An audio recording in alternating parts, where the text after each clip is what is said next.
அனைவருக்கும் வணக்கம்.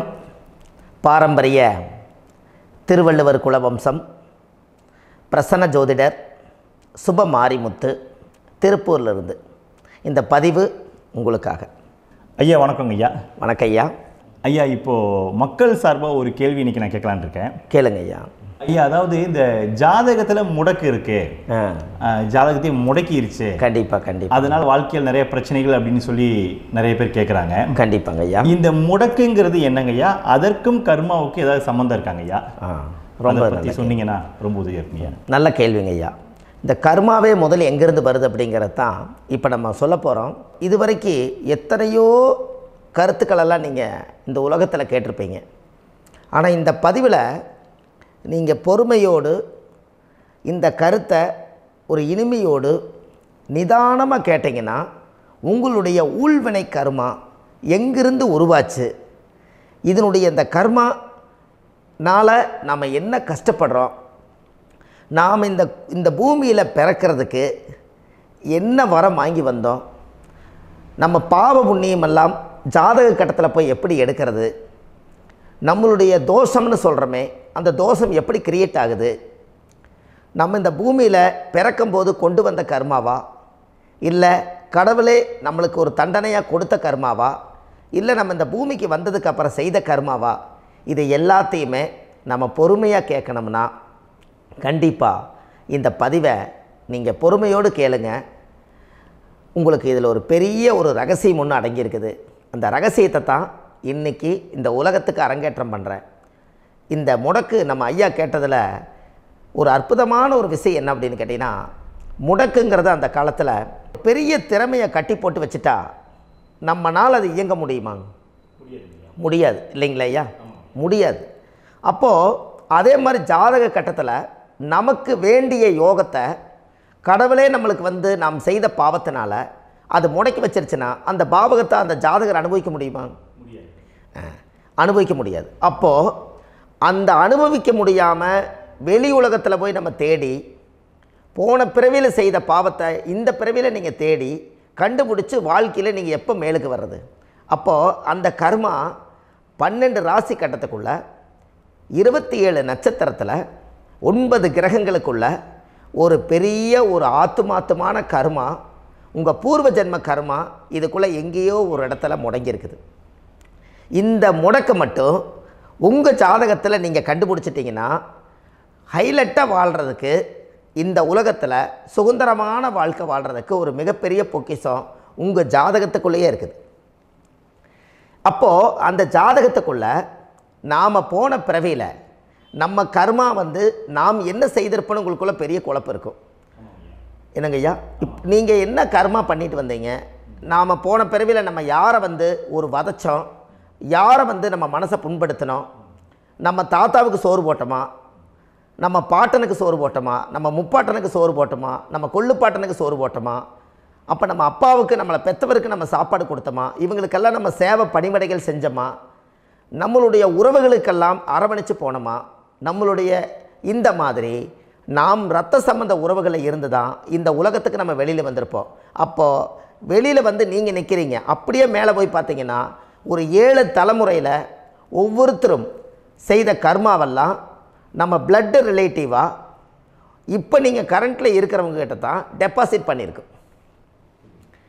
அப்போ இது தெரியாமல் நாம் ஜாதகத்துக்குள்ளே போய் தசாபுத்தி நல்லா தனுங்க இருக்குது, நான் ரொம்ப கஷ்டப்படுறேன், என் ஜாதகத்தில் போய் பார்த்தேன் எல்லா கிரகங்களும் நல்ல வலிமையாக இருக்குன்னு சொன்னாங்க, ஆனால் இன்னும் என்னுடைய கடன் அடையலை, இன்னும் என்னோடய கர்ம தீர்ந்த மாதிரியே தெரியல, எனக்குள்ள ஒரு தாட்டு என்னமோ நான் ஒரு பின்தங்கின வாழ்க்கையிலே வாழ்ந்துட்டுருக்கேன் அப்படின்னு நீங்கள் சொல்லும்போது, அப்போ இதையெல்லாம் தாண்டி ஒரு கர்மா உங்களுடைய ராசி கட்டத்துக்குள்ளே எங்கேயோ ஒரு பக்கத்தில் ரகசியமாக புதைஞ்சிருக்கு.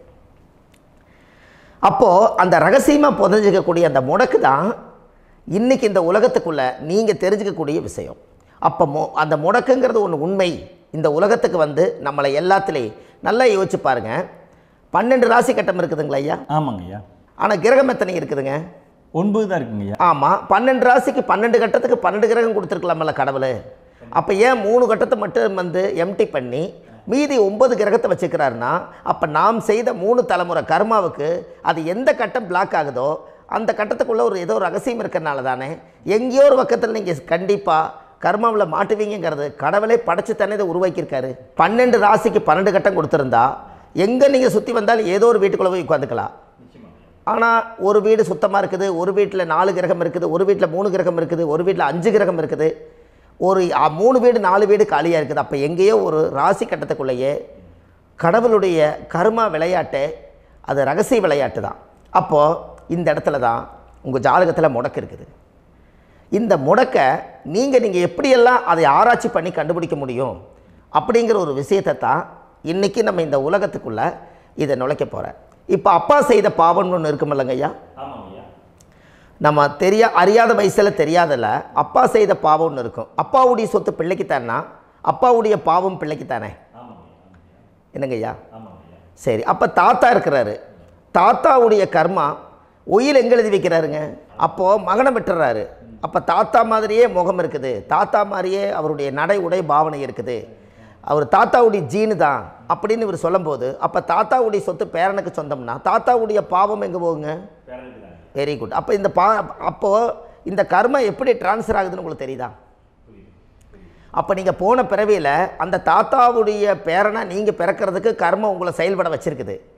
அதனால் நீங்கள் தாத்தாங்கிறீங்க. அதனால் அந்த கௌரவமை எங்கள் தாத்தா சம்பாரித்த சொத்து நான் தான் அனுபவிக்கணுங்கிற விதியை நீங்கள் உருவாக்கிறீங்க. அப்போது இந்த ஜாதகத்தில் அந்த ஊழ்வினை தோஷந்தான் ஏதோ ஒரு வழியில் உங்களை கர்மாவை செயல்படுத்துது. அதனால தான் இந்த ஜாதகத்தில் எந்த ஒரு முடக்கை எடுக்கிறதா இருந்தாலும் சூரியன் என்ற நட்சத்திரம் எதுவோ அந்த நட்சத்திரத்துக்கு எந்த வீடு முடக்காகுதோ அங்கே தான் உங்களுடைய கர்மா ஒளிஞ்சிருக்கும். இதுதான் உங்களுடைய பெரிய ஒரு பொக்கிஷமான ரகசியம். சரிங்க ஐயா, இப்போ இதில் நவகிரகங்கள் 9 இருக்கும்போது ஏன் சூரியனை மட்டும் நம்ம இதில் எடுத்துக்கணும்னு நீங்கள் சொல்கிறீங்க? நல்ல கேள்விங்க ஐயா. நீங்கள் கேட்டீங்க பார்த்தீங்களா, 9 நவகிரகம் இருக்கும்போது சூரியனை மட்டும், அந்த சூரியன் என்ற நட்சத்திரம் பிறக்கும்போது அந்த வீடு மட்டும் முடக்காகுன்னு நீங்கள் கேட்டீங்க இல்லையா? இதுதான் அற்புதமான கேள்வி. ஏன் அப்படின்னு கேட்டிங்கன்னா, சூரியன்னா அப்பா, அப்பாவோட உயிர் கரு போய் அம்மாவுடைய பனிக்கூடத்தில் கர்ப்பத்தில் வச்சு 10 மாதம் 300 நாள் சுமந்து நீங்கள் இந்த பூமிக்கு வெளியில் வரும்போது நீங்கள் என்ன பாவத்தை இவங்க விதைச்சாங்களோ அந்த கர்மாவை வாங்கிட்டு தான் நீங்கள் வெளியில் பிரசவமாகறீங்க. இதுதானே? அப்போ சூரியன் என்ற நட்சத்திரம், அந்த சூரியனுங்கிறது உயிர் கருவல்லவா, அப்பாவுடைய உயிரணுக்கள் அம்மாவுடைய கருவிக்குள்ளே போய் நாம் குழந்தை வடிவத்தில் இருந்து 300 நாள் பாவ உன்னித்த பதிவில் ஏட்டை எழுதி ஒரு ஜாதகத்தை கையில் கொடுத்து பிறந்த உடனே உங்களுக்கு ஒரு ஏட்டை பெரட்டி நீ இப்படித்தான் விதி, இனிமேல் இப்படித்தான் நீ வாழணும்னு சொல்லி உங்கள் கர்மாவை நீங்கள் கர்மாவோடு தானே வெளியில் பிறக்கிறீங்க. அப்போ சூரியன் என்ற நட்சத்திரம் தானே இந்த உலகத்துக்கு ஒரு பெரிய ஒரு மகத்துவம். இப்போ பாருங்கள், விடிய வரைக்கும் நம்ம முழிச்சிட்ருக்குறோம், காலையில் சூரிய உதயமானால் அவங்கவுங்க செயல்படுறோம். மீதி எல்லா கிரகங்களுக்குமே வெளிச்சத்தை கொடுக்கக்கூடிய சக்தி சூரியனுடைய பிம்ப ஒளிக்குத்தானே உண்டு, என்னங்க ஐயா? அதனால தான் மேசத்து உச்ச வீடுன்னு சொல்லி மேசத்தை உச்சம்னு சொல்லி சூரிய உச்சத்தை அங்கே தான் வச்சாங்க. அப்போது அந்த காலச்சக்கரத்துக்கு 5ஆம் இடம் பூர்வ புண்ணியஸ்தானத்தில் போய் சிம்மத்தில் கொண்டு போய் சூரியனை ஆட்சி வீடுன்னு வச்சாங்க. அப்போது சூரியனில் இருந்து தான் அந்த மையப்புள்ளி உருவாகுது. அப்போ உங்களுடைய ஜாதகத்தில் அந்த சூரியனாகப்பட்டவர் பிறக்கும்போது நீங்கள் உங்கள் ஜாதகத்தை நீங்கள் எடுத்துக்கங்க ஐயா.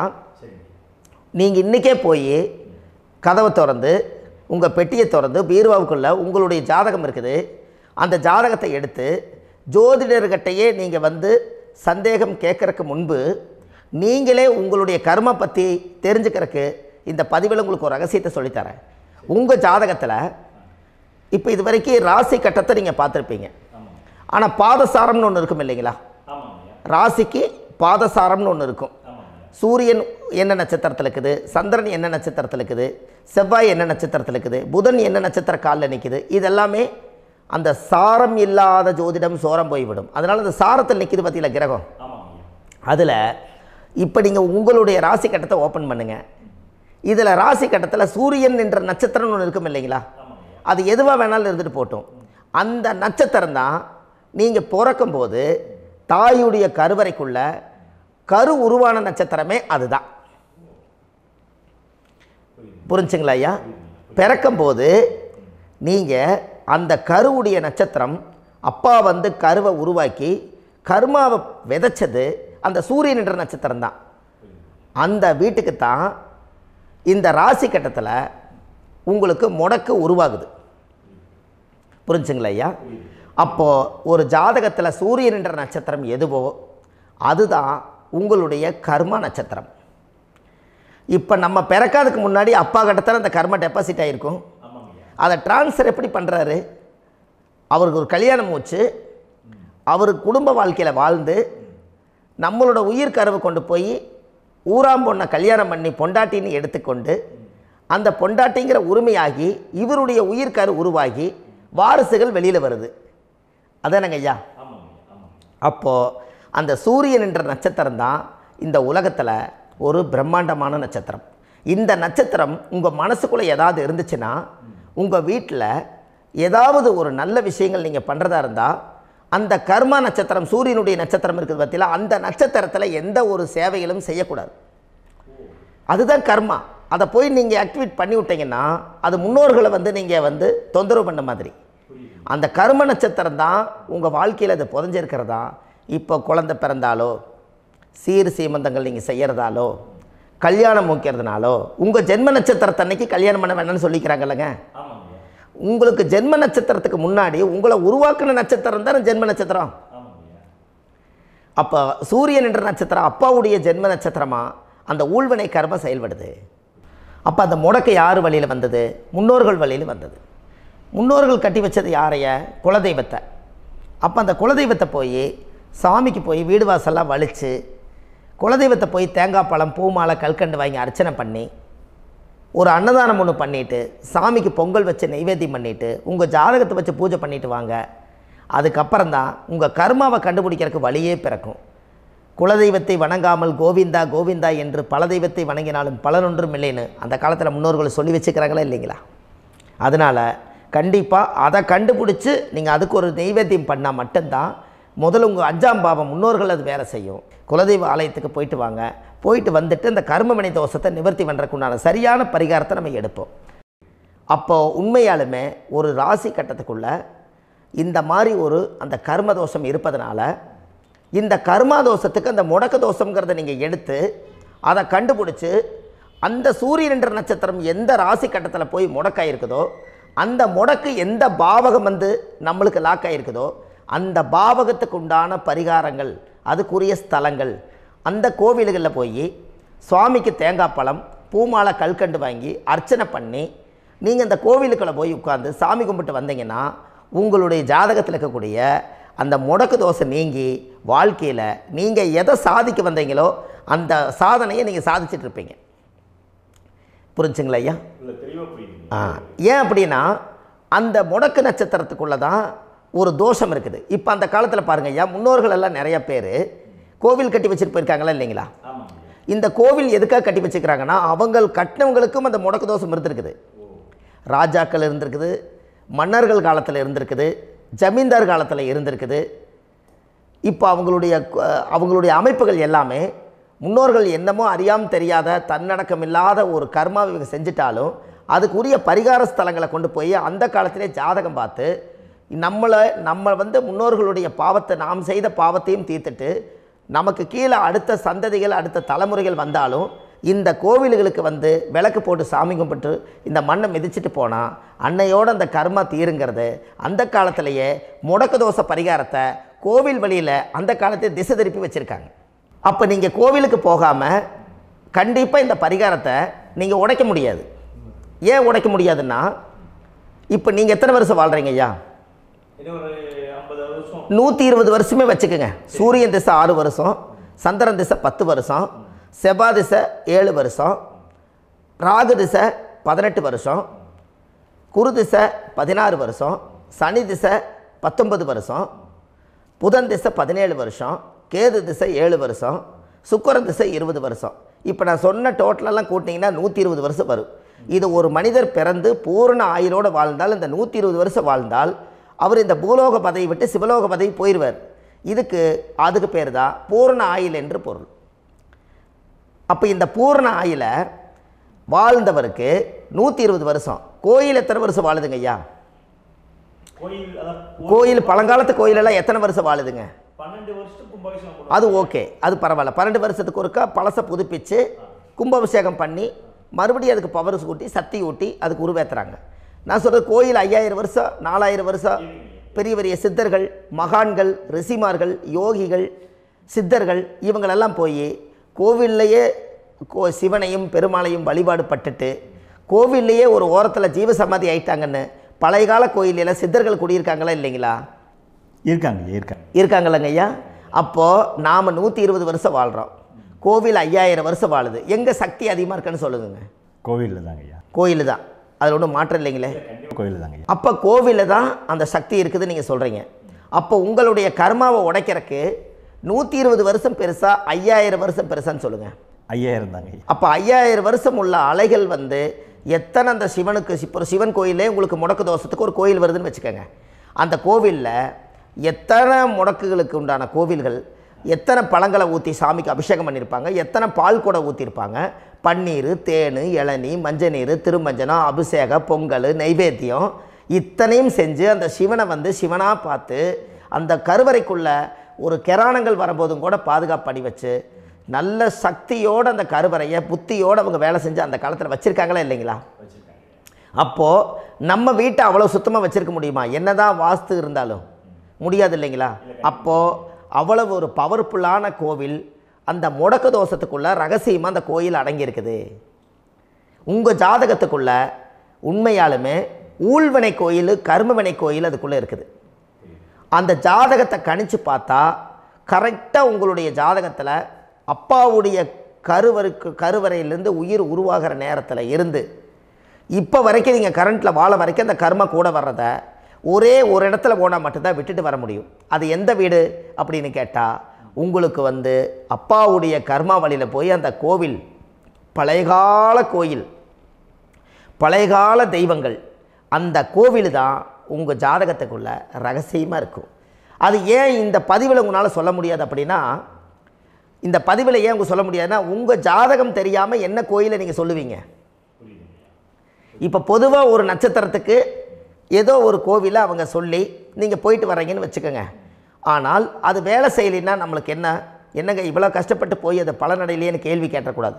உங்கள் ஜாதகத்தை நீங்கள் கொண்டாங்க, உங்கள் டேட் ஆஃப் பர்த் டயத்தை போட்டு ஜாதகத்தை கணிச்சு நீங்கள் சூரியன்ன்ற நட்சத்திரத்துக்கு உங்களுடைய கர்மவினை கோவில் யார், உங்களுடைய முடக்கு யார், ஊழ்வினை தோஷத்துக்கு உண்டானவர் யார், தாய் வழி கர்மா யார், தந்தை வழி கர்மா எது, நீங்கள் பிறக்கும்போது வந்த கர்மா என்ன, இது எல்லாம் கணிக்காமல் பொதுவாக ஒரு கோயிலில் போய் நீங்கள் பாட்டுக்கு சாமி கும்பிட்டு வந்தால் பலன் எப்படி கிடைக்கும்? கண்டிப்பாக கிடைக்காது ஐயா. என்னங்க ஐயா? அது தெரிஞ்சு பண்ணாதான் சரியா? ஒரு டாக்டர்கிட்ட போகிறீங்க, என்னை அப்படியே ஸ்கேன் பண்ணி ஒரே ஒரு மாத்திரை கொடுங்கன்னு கேட்டால் டாக்டர் கொடுப்பாருங்களா? அவர் என்ன பிரச்சனை இருக்குதோ அதை முதல்ல கண்டுபிடிச்சி ஸ்கேன் பண்ணி பார்த்து ரிப்போர்ட் எடுத்து அது மூலியமாக தான் கொஞ்சம் எடுத்து ஐயா உங்களுக்கு இந்த பிரச்சனை, இதுக்கு தீர்வுக்கு இதுக்கு உண்டான மெடிசன், இது இப்படித்தான் சாப்பிடணும்னு அது முறையாக சொல்லி அந்த உயிர் வாழ வைக்கிறாரு டாக்டர். அவர் ஒரு தெய்வ வடிவத்தில். கரெக்டுங்களா ஐயா? அப்போ உங்களோட கர்மா எங்கே செயல்படுது அப்படின்னா இந்த முடக்க நீங்கள் இந்த பதிவில் தெரிஞ்சுக்கங்க. அதுக்குரிய நட்சத்திரம் என்னன்னு தெரிஞ்சு வச்சுங்க. உங்கள் ஜாதகத்தில் சூரியன்ற நட்சத்திரத்தை எடுத்துக்கங்க. அந்த வீட்டுக்கு முடக்க இந்த பதிவில் எந்த வீடு லாக் ஆகிருக்குதுங்கிறத நான் உங்களுக்கு இந்த வீட்டில் சொல்கிறேன். அந்த வீட்டு நீங்கள் பாருங்கள், உங்களுடைய லக்கணத்துக்கு அது எந்த வீடு. இப்போ லக்கணத்துக்கு ஒரு 7வது வீடுன்னே வச்சுக்கோங்க. அப்போ லக்கணத்துக்கு 7வது வீடே முடக்கு. அப்படி ஒரு முடக்கு ஆகிப்போச்சுன்னா ஒரு ஜாதகத்தில் லக்கணம் தான் 1, 7ஆம் இடம்ங்கிறது மனைவி ஸ்தானம். ஒரு ஆணுடைய ஜாதகத்துக்கு 7ஆம் இடம் தான் மனைவி. அவருக்கு நல்ல மனைவி அமையாமல் ஆடம்பரம் இருந்தும் வீடு அரண்மனை மாதிரி இருந்தும் அந்த மனைவியை ஒரு சந்தோஷமாக அவர் அனுபவிக்க முடியாது. புரிஞ்சுங்களா ஐயா? சந்தோஷமாக அனுபவிக்க முடியாது. ஏன் அப்படி? 7ஆம் இடத்துல தான் அவரோட கர்மா உட்கார்ந்துருக்குது. கரெக்டாக சொன்னீங்க. 7ஆம் இடத்துல தான் அந்த கர்மா உட்கார்ந்துருக்குது. அப்போ அந்த 7ஆம் இடத்துல இருக்கக்கூடிய அந்த கர்மா போன பிறவியில் நீ மனைவிக்கு சோறு போடாமல் மனைவியை கட்டி வச்சு அடிக்கிறதும், மனைவியை துன்புறுத்துறதும், அந்த மனைவி இருக்கவே இன்னொரு வாழ்க்கைக்குள்ளே போகிறதும், இங்கே வாழ வேண்டிய தாம்பத்திய சந்தோஷத்தை கொண்டு போய் இன்னொரு இடத்துல கொடுக்கறதும், தெரிஞ்சிருந்தே நம்மளுடைய மனசுக்குள்ளே திருடுத்தனமாக வாழ்கிறதும், இது எல்லா கர்மாவும் போன பிறவியில் நாம் செய்த ஊழ்வினை கர்மா தான் உங்கள் ஜாதகத்தில் 7ஆம் இடம் முடக்கு.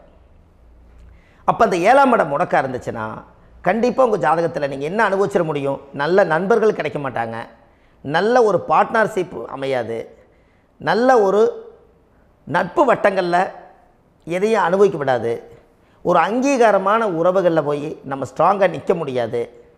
7ஆம் இடம் என்பது தாம்பத்திய வாழ்க்கை, பூர்த்தி இல்லாத வாழ்க்கையாக இருக்கும். இப்படியெல்லாம் அந்த ஜாதகத்தில் ஒரு பொதுவாக ஒரு ஜாதகத்தில் 7ஆம் பாவம் முடக்காயிட்டால் இந்த கர்மாவை அவர் அனுபவிச்சுக்கிட்டே இருப்பார். இது எப்போத்தான் அதுக்கு ஒரு தீர்வு வேணுங்க ஐயா? அந்த கோயில் எதுன்னு நீங்கள் கரெக்டாக சொன்னீங்க. இப்போ இது மனிதனால் செயல்படுது. மனிதர்கள் தான் கோயிலை கட்டி வச்சாங்க. தெய்வத்தை விட ஒரு காலத்தில் மனிதர்களுக்கு மகிமை ஜாஸ்தி. ஏன்னா சாதாரண ஒரு மண் பூமியாக இருந்த இடத்த மனிதர்கள் தான் கோயில் கட்டி ஒரு மகிமைப்படுத்தி புண்ணியம் பண்ணி வச்சாங்க. மனிதர்களுக்கு சக்தி அதிகம்தான், ஆனால் பிரபஞ்சத்துக்கு அதை விட சக்தி அதிகமல்லவா? ஐயா, நீங்கள் கோவிலுக்கு போய் அந்த கர்மா உடைக்கிறதுக்கு கோவிலில் சக்தி இருக்குது, ரைட்டு. ஆனால் நம்ம வீட்டுக்கும் கோயிலுக்கும் ஒரு மிகப்பெரிய தொடர்பு என்னென்னா, அந்த கோயில் கட்டுறவங்க எல்லாமே பழைய காலத்து கோயிலெல்லாம் பாருங்கள், பஞ்சபூதத்தை வச்சு கட்டியிருப்பாங்க.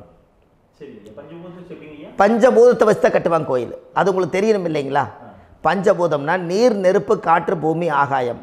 இந்த பஞ்சபூதத்தினுடைய சக்திகள் எல்லாம் ஒரே நேர்கோட்டுக்கு என்னைக்கு வருதோ அன்னைக்கு தான் அந்த கோவிலுடைய பாலக்கால் போட்டு 1000-2000 வருஷம் நிலச்சி நிற்கிறது. காரணம், இந்த பிரபஞ்சத்தில் பஞ்சபூதம் எப்படி நிலச்சி நிற்குதோ அதுபோல் 5000 வருஷம் நிற்கிறதுக்கு அந்த பஞ்சபூத சக்தி வச்சு தான் சாமி சிலையை பிரதிஷ்டை பண்ணி வச்சுருப்பாங்க. அதனால தான் இந்த கோயில்கள் எல்லாம் 5000 வருஷமாயும் எத்தனையோ கிராணங்களை எல்லாம் தப்பிச்சிருக்கிறதுக்கு காரணம்.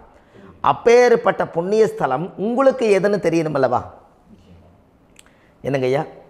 அப்பேற்பட்ட புண்ணிய ஸ்தலம் உங்களுக்கு எதுன்னு தெரிஞ்சால் தானே நீங்கள் போய் செய்ய முடியும், இல்லாட்டி கண்டிப்பாக தெரியாது. அப்போ இந்த முடக்கு தோஷத்தை கடவுள்கிட்ட கொண்டு போய் ஒப்படைக்கணும். நாம் பிறக்கும் போது கொண்டு வந்த கர்மாவை நாம் இருக்கும் காலத்தில் கொண்டு போய் இந்த கர்மாவை சுத்தப்படுத்தி, நீங்கள் பாவ ஆத்மாவை இந்த பூமியில் பிறந்து பூலோகத்தில் எல்லா புண்ணியத்தையும் செஞ்சுட்டு இந்த பூலோகத்தை விட்டு நீங்கள் போகும்போது புனித ஆத்மாவாக போகணுன்னா உங்கள் கர்மாவை கொண்டுட்டு போகாதீங்க, கர்மாவை நிவர்த்தி செய்யுங்க. என்னங்க ஐயா?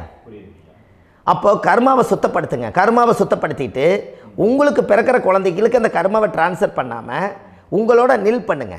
ஒரு உதாரணம் சொல்லட்டுங்களா ஐயா? ஒரு காந்தம் ஒன்று இருக்குது இல்லைங்களா? ஒரு காந்தம்ங்கிறது ஒரு தாத்தாவாக வச்சுக்கோங்க. ஒரு இரும்பை கொண்டு போய் வச்சா ஒட்டு மாட்டாதா? அப்போ ஒட்டுனோடனே காந்தம்ங்கிறது தாத்தா, அவருக்கு பிறந்த வாரிசுக்கு அந்த கர்ம டிரான்ஸ்ஃபர் ஆயிருமா? சரி, இன்னொரு இரும்பை கொண்டு போய் வைங்க, ஒட்டு மாட்டாதா? அப்போ அது பேரனுக்கு வைங்க, பேரனுக்கு வந்துருச்சு அந்த கர்மா. இன்னொரு இரும்பு கொண்டு போய் வைங்க, அந்த காந்தத்துக்கு நேர் இன்னொன்று வைங்க, ஒட்டு மாட்டாதா? அப்போ அதை கொண்டு போய் நம்ம கொள்ளு பேரனுக்கு வைங்க. இப்படியே டிரான்ஸ்ஃபர் ஆகி தலைமுறையாக இந்த கர்மா தொடர்ந்துக்கிட்டே இருக்குது. இந்த இடத்துல கொண்டு போய் காந்தத்துக்கு இரும்பு ஒட்டிகிட்டே இருக்குதுல்ல, இந்த இடத்துல ஒரு மரக்கட்டை செஞ்சு கொண்டு போய் கரெக்டாக வச்சுக்கினே போட்டுமா? அந்த மரக்கட்டையை கொண்டு போய் வைக்கிறவர் யார்? மரக்கட்டை வச்சுட்டு அடுத்த வாரிசு புனிதமாக பிறந்துட்டு அந்த மேலே இருக்கிற கர்மாலாம் இந்த அடுத்த இதுக்கு வராதில்ல. இதுதாங்க ஐயா கர்மா. தொடர்ந்து வரக்கூடிய கர்மாவை அதை நில் பண்ணணுங்கிறதுக்கு பேர் தான் இந்த உதாரணத்தை சொன்னவங்களுக்கு. அப்போ நாம் இந்த பூலோகத்தில் நம்ம ஒரு தாயுடைய கருவறையில் இருந்து தொப்புள் கொடி அறுக்கும் நேரம் நாம் என்ன கர்மாவை வாங்கி வந்திருந்தாலும் அதையெல்லாம் ஆராய்ச்சி செய்து ஜாதகத்தில் முழுமையாக கண்டுபிடிச்சி ஒரு காலம் இல்லைனாலும் ஒரு காலம் நம்ம நல்லா இருக்கிறதுக்காக, நம்ம வாரிசுகள் எல்லாம் நலமடைஞ்சு வளமடைஞ்சு வர்றதுக்காக இந்த கர்மா தோஷத்தை கரெக்டாக கண்டுபிடிச்சி சரியான கோவிலுக்கு போய் நீங்கள் கர்மாவை நிவர்த்தி பண்ணி அங்கே பூஜை புனஸ்தானங்கள், சகசரநாம பூஜைகள், ஓமங்கள், வழிபாடுகள் இதெல்லாம் நீங்கள் செஞ்சு உங்களுடைய பாவத்தை எல்லாம் கழித்து உங்கள் ஜாதகத்தவே யோகமாக மாற்ற முடியும். கண்டிப்பாக மாற்ற முடியும். ஏன்னா நம்ம யாரை நம்பி செய்கிறோம்? சரியான கடவுள்கிட்ட வழிகாமிக்க போகிறோம். அப்போ கடவுள் பொய்யாயிருவாரா? ஐயா, நம்ம அதாவது அந்த காலத்தை சொல்லுவாங்க, சத்தியுள்ள சாமி கும்பிட்டு புத்தி உள்ள உள்ளே பெக்கணும்னு சொன்னாங்க. 16 வதபதன்னு பெக்கலை, எல்லாம் அறிவோடு பெற்றாங்க. அதனால் எல்லாமே தாய் தந்தைகள் பேச்சை கேட்டாங்க. அன்றைக்கி எல்லாருமே தாய் தந்தைகளுக்கு தூணாக நின்னாங்க. அப்போ அந்த காலத்தில் சத்தியுள்ள சாமி கும்பிட்டு புத்தி உள்ள உள்ளே பெக்கணும்னு சொல்லி அன்றைக்கி அறிவோடு பெற்று இந்த கர்மாவை ஆளுக்கு ஒரு கர்மாவை டிரான்ஸ்ஃபரை பிரித்து எல்லாரும் சுத்தப்படுத்தினாங்க. இன்றைக்கி நம்ம ஒரு குழந்தை 2 குழந்தை பெற்று வச்சுருக்கோம். அவங்களுக்கே இவ்வளவு கர்மா வந்துருச்சுன்னா இந்த குழந்தைகளுக்கு என்னைக்கு இந்த கர்மாவை போய் கண்டுபிடிச்சி நீங்கள் எப்போ சரி பண்ணுவீங்கன்னு. அப்போ இந்த வாழ்க்கையில் ஏதோ ஒரு பிரபஞ்ச சக்தி நம்மளை அறியாமல் என்னமோ ஒரு இயக்கத்தில் கொண்டு போய் விட்டுருச்சுங்களா? அப்போ இனிமேலாவது இந்த கர்மாவில் இருந்து கண்டிப்பாக நம்ம நிவர்த்தி ஆகணும்னு சொன்னால் இந்த முடக்கு தோஷத்தை யாரெல்லாம் கண்டுபிடிச்சி இந்த ஊழ்வினை கர்மாவில் இருந்து நாம் கருவறையில் சுமக்கும் போது 10 மாதம் நீங்களாம் என்னென்ன நினச்சிருப்பீங்க? அதாவது கருவறைக்குள்ள கருப்பாக ஒரு பிண்டம் இடப்பக்கம் கிடக்கையில் இந்த பூமிக்கு வரும்போது நீங்கள் என்னென்ன நினச்சிருப்பீங்க? இந்த பிறந்ததுக்கு அப்புறம் வந்து தான் அம்மா தெரியுது, அப்பா தெரியுது, தாத்தா தெரியுது, பாட்டி தெரியுது, இந்த உலகத்தில் கண்கொள்ளாத காட்சிகள் எல்லாம் தெரியுது, எல்லாம் தெரியுது. ஆனால் 10 மாதம் உங்கள் வாழ்க்கையில் நீங்கள் இருக்கும்போது நீங்கள் என்னென்னலாம் நினச்சி இந்த பதிவில் இறைவன் கொடுத்தாரோ அதையெல்லாம் அனுபவிக்கத்தான் வந்தீங்க. அதுக்கு இடையில இருக்கிறதான கர்மா. இந்த ஒரு விஷயம் உங்களுக்கு கிடச்சிருச்சுன்னா நீங்கள் எல்லாருமே ராஜயோகமாக பிழைப்பீங்கள்ல. இதில் ஏழை பணக்கார யாரையுமே சொல்ல வரல. அவங்கவுங்க பிறக்கும்போது புண்ணியத்தை பொறுத்து தான் போன ஜென்மத்தில் நம்ம என்ன புண்ணியங்கள் பண்ணி வச்சோமோ அந்த புண்ணியத்தில் இன்றைக்கி நல்லா வாழ்கிறாங்க. ஒருத்தர் கேட்டார், என் ஜாதகத்தில்ங்க எங்கூட படித்தவர் இடம் வாங்கிட்டார், வீடு வாசல் கட்டிட்டார், தொழில் பண்ணிட்டார், நல்லா இருக்கார், ஆனால் நான் இன்னும் அப்படியே தான் இருக்கிறேங்கன்னு ஒருத்தர் கேட்டார். அதுக்கு ஒரு கருத்து என்னென்னா, டேட் ஆஃப் பர்த் ஒன்று தான், டைம் ஒன்று தானே வச்சுக்கோங்க. அவங்க அப்பா செஞ்ச புண்ணியம் வேறு, நீங்கள் செஞ்ச பாவங்கள் வேறு. அவர் செஞ்ச புண்ணியத்தினால அவருக்கு எல்லாமே முன்னாடி கிடைக்குது. நீ கர்மாவெல்லாம் கழிச்சிட்டினா பின்னாடி கிடைக்க போகுது. இதில் மற்றவங்களை பற்றி வேற்றுமையாக நினைக்கிறதுல எந்த ஒரு இதுவுமே இல்லை. அப்போ ஒருத்தர் பார்த்து ஒருத்தர் வாழ வேண்டாம். உங்களுடைய சுய அறிவை வச்சு இந்த பூலோகத்தில் இந்த பூமியில் நீங்கள் 4 தெரிஞ்சு நல்ல விதமாக கற்றுக்கிட்டு இந்த உலகத்தில் சிறப்பாக வாழ கற்றுக்குங்க. அதுக்கு அந்த ஊழ்வினை தோஷத்தை கண்டுபிடிங்க. உங்களுக்குன்னு ஒரு முடக்கு இருக்குதுங்கிறத இன்றைக்கி நீங்கள் எழுதி வைங்க. அதை எப்படியாவது கண்டுபிடிங்க, அதை தேடுங்க. ஒரு முறை நீங்கள் ஜாதகத்தை கொண்டு வாங்க. அந்த ஜாதகத்தை கொண்டு வந்து உங்கள் பாவகத்தில் எத்தனாம் பாவம் முடக்காயிருக்குதுன்னு பாருங்கள். அந்த பாவகம் முடக்காயிருச்சுன்னா உங்கள் வாழ்க்கையில் அதிலிருந்து உங்களால் வெளியில் வரவே முடியாது. கண்டிப்பாக வர முடியாது. அதை நீங்கள் கண்டுபிடிச்சா மட்டும்தான் நீங்கள் மேலே வர முடியும். ஏன்னா நிறைய பரிகாரங்கள், பூஜைகள், யாகங்கள், ஓமங்கள் எல்லாம் செய்து வச்சும் கூட அந்த கர்மவினைக்கு உண்டான கோவிலுக்கு போய் அந்த 5000 வருஷ பழமை வாய்ந்த தெய்வத்துக்கிட்ட போய் நீங்கள் முறையிட்டு விளக்கு போட்டு உங்கள் கர்மத்தை எல்லாம் நான் நீ தான் தீர்த்து கொடுக்கணும்னு சொல்லி நம்பிக்கையோடு போய் நீங்கள் போய் அந்த சரணாகதி அடையிறீங்க பாருங்கள், அங்கே தான் உங்கள் கர்மாவை எடுத்து விடுறாரு. அப்போ இந்த ரகசியம் உங்களுக்கு வேணுமல்லவா?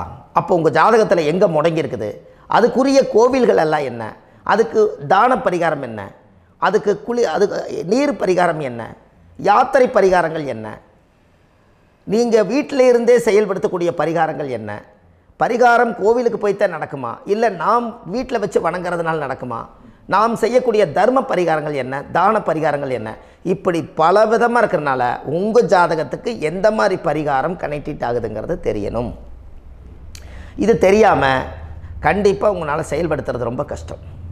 இதனால் இதை நீங்கள் தெரிஞ்சுக்கணும்னா இப்போ நம்ம பாருங்கள், நீங்கள் அந்த தெரிஞ்சுக்கிட்டாலே உங்கள் வாழ்க்கையில் ஒரு டைம் தான் நீங்கள் தெரிஞ்சுக்க போகிறீங்க. உங்களுடைய கர்மா என்ன, நீங்கள் எங்கே செயல்பட்டு போயிட்டுருக்கிறீங்க, உங்கள் போகிற பாதை சரியா இல்லை அந்த பாதையில் முள்ளு கல் இருக்குதா, இது எல்லாம் உங்களுக்கு தெரியலனா இந்த முடக்கை கண்டுபிடிக்கக்கூடிய சக்தி வாய்ந்த இந்த கர்மாவை நிவர்த்தி பண்ணுறதுக்கு வழிகள் இருக்குது.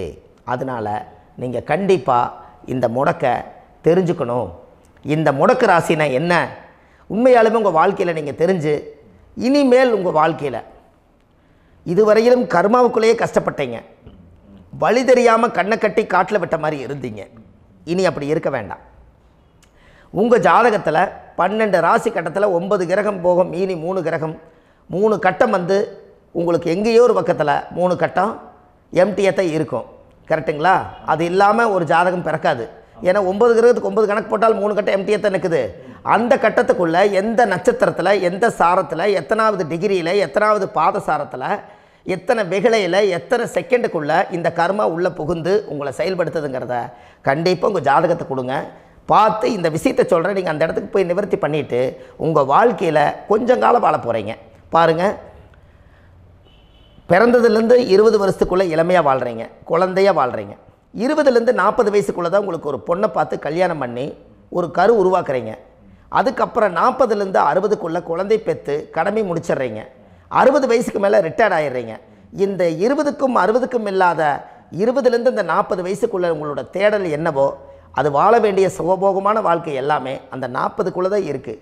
இந்த 40க்குள்ளே இருக்கக்கூடிய வாழ்க்கையை இந்த கர்மா தெரியாமல் காலத்தை வீணாக்க வேண்டாம். வாழ வேண்டிய வயசில் நீங்கள் வாழணும். அதுக்குரிய கர்மாவை நீங்கள் சுத்தப்படுத்துங்க. எப்படியெல்லாம் நீங்கள் சந்தோஷமாக வாழ்கிறீங்கன்னு எனக்கு ஒரு தகவல் கொடுங்க. வேறு லெவலில் நீங்கள் இருப்பீங்க. கண்டிப்பாக இந்த பதிவில் உங்களுக்கு நான் இந்த விஷயத்தை கொடுக்க போகிறேன். இந்த முடக்கு நட்சத்திரங்கள் என்ன அப்படிங்கிறத இந்த பதிவில் நீங்கள் ஒரு நோட் ஒன்று எடுத்துக்கோங்க, குறித்து வச்சுக்கோங்க. இதில் இருந்து அவங்கவுங்களுக்கு முடக்கு நட்சத்திரம் என்னங்கிறத இந்த பதிவில் நான் உங்களுக்கு கொடுக்குறேன். இந்த வீடு தான் அது முடக்குங்கிறத சொல்கிறேன். இதையெல்லாம் நீங்கள் தெரிஞ்சு உங்கள் ஜாதகத்தவே நீங்கள் முடக்கு எடுத்து கண்டிப்பாக உங்கள் வாழ்க்கையில் நீங்கள் நல்லா இருப்பீங்க. அதுக்கு ஒரு நோட் எடுத்து வச்சுக்கோங்க. இது வரைக்கும் கர்மாவை பற்றி நம்ம பேசினோம். உங்கள் ஜாதகத்தில் சூரியன் என்ற நட்சத்திரத்துக்கு தான் முடக்குன்னு சொன்னீங்களே, எந்த வீடுங்கிற ரகசியத்தை இன்றைக்கி நம்ம எல்லோரும் தெரிஞ்சுக்கலாமா? இத்தனை காலமாக நீங்கள் தெரிஞ்சுக்காத ஒரு ரகசியத்தை இன்றைக்கி உங்கள் ஜாதக கட்டத்தில் நீங்களே முடக்க கண்டுபிடிச்சி அதுக்குண்டான பலனை தேட போகிறீங்க. அந்த தேடல் தான் உங்களை கொண்டு போய் உட்கார வைக்க போகுது. ஒரு உதாரணம், உங்கள் ஜாதகத்தில் பாதசாரம் இருக்குது அல்லவா? அந்த பாதசாரத்தில் சூரியன் என்ற நட்சத்திரம், சூரியன் நின்ற நட்சத்திரம் பாதசாரத்தில் கரெக்டாக எடுங்க. அது கேட்ட நட்சத்திரத்தில் சூரியன் என்ற நட்சத்திரமாக இருந்தால் அது தனுசு வீடு தான் முடக்கு ராசி வரும். அப்போ தனுசு வந்து முடக்கு ராசினா அப்போ உங்கள் லக்னத்துக்கு அது எத்தனாவது வீடுன்னு பாருங்கள். அந்த பாவகத்தை நீங்கள் அனுபவிக்க முடியாமல் இருப்பீங்க. அப்போ அதை போய் நீங்கள் நிவர்த்தி செஞ்சிட்டிங்கன்னா அந்த கர்மாவிலேருந்து நீங்கள் ரிலீஸ் ஆகிடுவீங்க. அது ஏன் சூரியன் என்ற நட்சத்திரம் அப்பாவுடைய உயிர் கருவிலேருந்து நீங்கள் உருவானதுனால அந்த ஊழ்வினை தோஷம் தான் உங்களுக்கு முடக்க உட்காந்துருக்குது. அந்த கர்மா நீங்கள் சுத்தமாயிருச்சுன்னா கண்டிப்பாக உங்கள் வாழ்க்கையில் ஒரு மிகப்பெரிய மாற்றத்துக்கு நீங்கள் வந்துடுவீங்க. இதில் இருந்து தான் உங்கள் ஜாதகம் ஒரு பிரமிப்பாக இருக்கும். இது வரைக்கும் யோகங்கள் எல்லாம் தடுத்து வச்சுருக்குதுங்க. எனக்கு இடம் வாங்க முடியல, வீடு கட்ட முடியல, என்னால் தொழில் செய்ய முடியல, குழந்தை பெக்க முடியல, குடும்பத்தோடு சந்தோஷமாக இருக்க முடியல. எல்லாத்துக்கும் காரணமே உங்கள் பூர்வ ஜென்மத்தினுடைய கர்ம வினை தோஷம்தான். அதை நிவர்த்தி பண்ணிட்டீங்கன்னா கண்டிப்பாக உங்கள் வாழ்க்கையில் நீங்கள் வெற்றி ஆயிடுவீங்க. கேட்ட நட்சத்திரத்தை பற்றி இதுவரை காலமாக பார்த்துட்டு இருந்தீங்க. கேட்ட நட்சத்திரம் முடிஞ்சு மூல நட்சத்திரத்தை பற்றி அடுத்த பதிவில் நம்ம சந்திக்க போகிறோம். நம்ம ஆன்லைன்லேயே ஜாதகம் பார்க்குறோம். உங்கள் date of birth, time, place கொடுத்தீங்கன்னா போதும். உங்களுக்கு ஜாதகத்தை கணிச்சு ஃபோன்லேயே உங்களுக்கு கர்ம ராசி கண்டுபிடிச்சி உங்களுக்கு உண்டான கர்ம பரிகாரத்தை சொல்லி உங்கள் வாழ்க்கையில் ஒரு வெளிச்சத்தை கொண்டு வர்றதுக்கு என்றைக்கும் உங்களுக்கு உறுதுணையாக இருப்பேன். நீங்கள் கண்டிப்பாக இந்த பதிவுகள் எல்லாம் இது உங்களுக்காகத்தான். இது அதிகாலை நேரத்தில் பிரம்ம முகூர்த்தத்தில் இந்த பதிவை உங்களுக்கு முழுமையாக சமர்ப்பணம் பண்ணுறேன். இதை கற்று இதை வழி நடத்தி இதைய எப்படியெல்லாம் இந்த முடக்க கண்டுபிடிச்சி இப்படியெல்லாம் பேச வச்சு அழகு பார்க்க நம்ம முன்னோர்களுடைய ஆசீர்வாதமும் இந்த முடக்க கண்டுபிடிச்ச குருமார்களும் அவங்களுடைய குடும்ப பாரம்பரிய வம்சாவளிகளும் எல்லாருமே நல்லா இருக்கணும். அதுக்காக இந்த நேரத்தில் நான் வந்து அடியேன் சுப மாரிமுத்தாக இருந்து திருப்பூர்லேருந்து இந்த பதிவை உங்களுக்கு நான் கொடுக்குறேன். கண்டிப்பாக இந்த முடக்கு கோயிலுக்கு, இந்த முடக்கு தோஷத்துக்கு உண்மையான பரிகாரங்கள், எளிமையான பரிகாரங்கள் நீங்களே வாழ்க்கையில் செஞ்சு ஆதிகால பரிகாரங்கள் உங்கள் மனசுக்குள்ளே இருக்குது. அதை செயல்படுத்தினா மட்டும் போதும், வாழ்க்கை எங்கேயோ போயிடும். கண்டிப்பாக ஒரு முறை உங்கள் ஜாதகத்தை அனுப்பி வைங்க, உங்களுக்கு நான் பார்த்து பலன் சொல்கிறேன். இன்றைக்கி நான் கொடுத்த பதிவுகள் எல்லாம் உங்களுக்கு ரொம்ப பயனுள்ளதாக இருந்திருக்கும்.